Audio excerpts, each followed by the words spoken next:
1, 2, 3.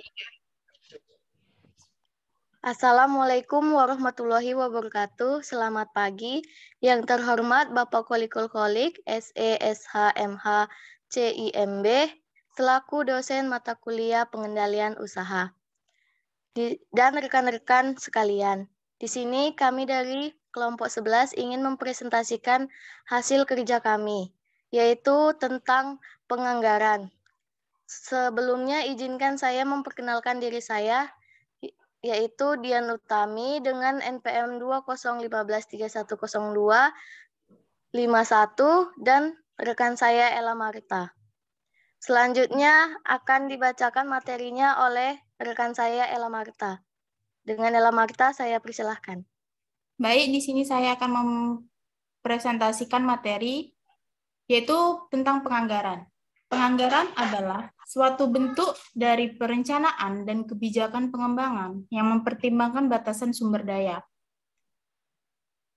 yang merupakan satu mekanisme perencanaan laba dan mungkin melihat kepada skenario apa dan jika. Anggaran adalah ungkapan kuantitatif dari perencanaan laba tahunan dan pengukuran kemajuan sepanjang periode. Adapun perbedaan antara penganggaran dan anggaran adalah jika penganggaran adalah sebuah proses penyusunan anggaran, sedangkan anggaran adalah sebuah proses hasil dari suatu penyusunan anggaran atau penganggaran. Hakikat anggaran merupakan alat penting untuk perencanaan jangka pendek yang efektif dalam organisasi suatu anggaran operasi, biasanya meliputi waktu 1 tahun dan menyatakan pendapatan dan beban yang direncanakan pada tahun itu. Adapun karakteristik anggaran, 1, anggaran mengestimasikan usulan anggaran. 1, anggaran mengestimasikan potensi laba dari unit bisnis tersebut. 2, usulan anggaran ditinjau dan disetujui oleh pejabat yang lebih tinggi wewenangnya dari pembuat anggaran tersebut. 3, setelah disetujui, anggaran hanya dapat diubah dalam kondisi-kondisi tertentu. 4, biasanya meliputi waktu selama 1 tahun. 5, merupakan komitmen manajemen, manajer setuju untuk menerima tanggung jawab atas pencapaian tujuan-tujuan anggaran tersebut. 6, mengembangkan informasi yang akurat dan bermakna bagi penerima anggaran.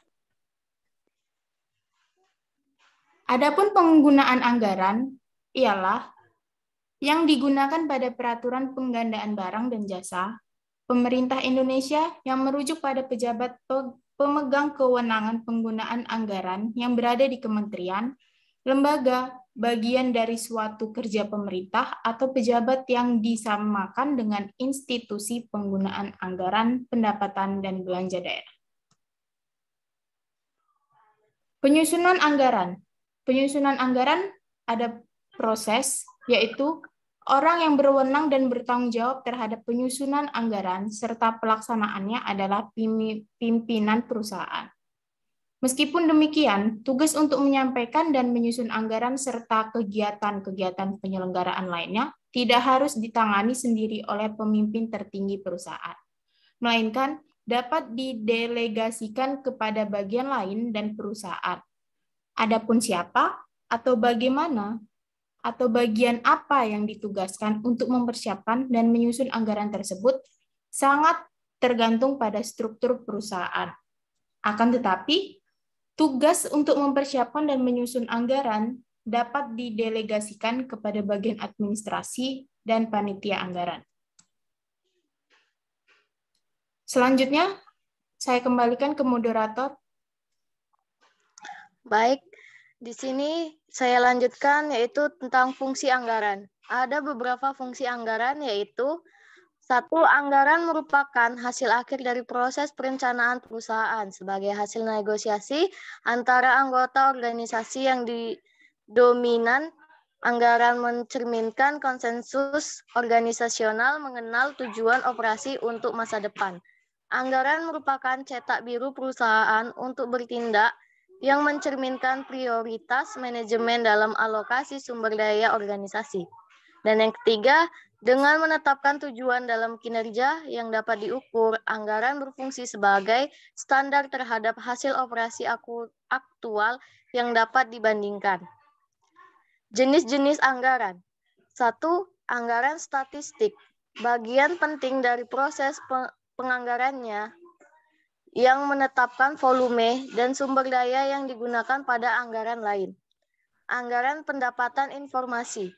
Rinci dari anggaran statistik dimasukkan ke dalam anggaran pendapatan dengan menggabungkan volume data dengan data pembayaran kembali untuk mengembangkan ramalan pendapatan.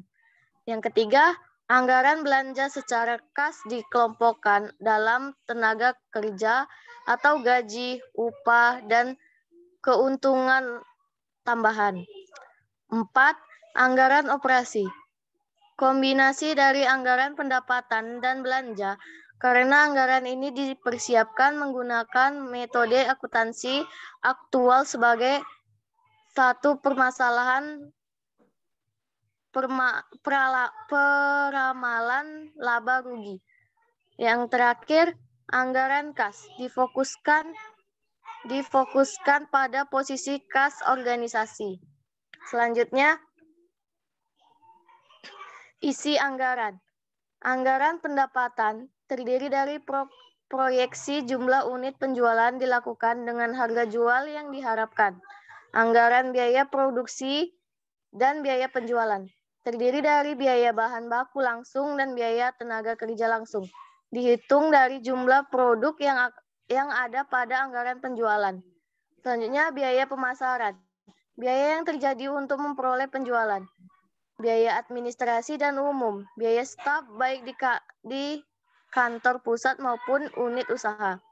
Biaya penelitian pengembangan, ada dua pendekatan. Pertama, fokus biaya pada jumlah keseluruhan. Kedua, memenuhi total biaya dengan mengumpulkan rencana pengeluaran untuk masing-masing proyek. Dan terakhir, pajak penghasilan. Didasarkan pada laba setelah pajak, beberapa perusahaan tidak memasukkan unsur pajak penghasilan karena kebijakan pajak penghasilan merupakan kebijakan kantor pusat. Selanjutnya, kesimpulan dan saran. Kesimpulan, penganggaran berbasis kinerja merupakan suatu pedoman sistematis dalam penyusunan anggaran yang mengaitkan pengeluaran yang dilakukan organisasi sektor publik dengan kinerja yang dihasilkan dengan menggunakan informasi kinerja yang diruangkan dalam bentuk indikator kinerja dan penggunaan standar satuan harga. Satu perintah dapat dilakukan telah menerapkan bentuk sederhana dari penganggaran berbasis kinerja atau performance budgeting jika telah mempedomani standar satuan harga dan telah menetapkan indikator kinerja dalam proses atau mekanisme penyusunan anggaran. Saran, sebaiknya perusahaan perlu memasukkan faktor eksternal dalam pembuatan anggaran sehingga varians yang terjadi antara anggaran dan realitas dapat dilihat, minimalisir lagi. Selanjutnya, ayo. Baiklah, sekian dari presentasi dari kelompok 11.